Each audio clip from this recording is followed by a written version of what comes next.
پتھر مارے، گڑھے کھودے، کانٹے بچھائے، اجریاں ڈالی، اپنے گھروں کے کوڑے لا کے حضور کے گھر کے سامنے رکھ دیے۔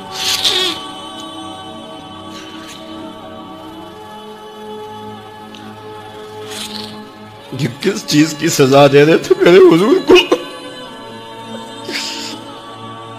میرے حضور علیہ السلام نے پھر طائف کا سفر کیا کہ شاید وہ لوگ میری بات کو سن لیں،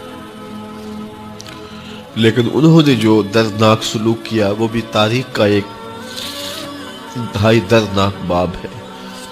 انہوں نے اوباشوں کے ہاتھوں میں پتھر دیے اور جس راستے میں میرے حضور نے گزرنا تھا ان کو اس راستے پہ کھڑا کر دیا اور کہا ان پہ سنگ زنی کرو، اور وہ آقا کریم پہ پتھر مارتے، حضور کے پاؤں پہ پتھر مارتے۔ آقا کریم علیہ السلام پاؤں اٹھاتے تو وہ دوسرے پاؤں پہ مارتے۔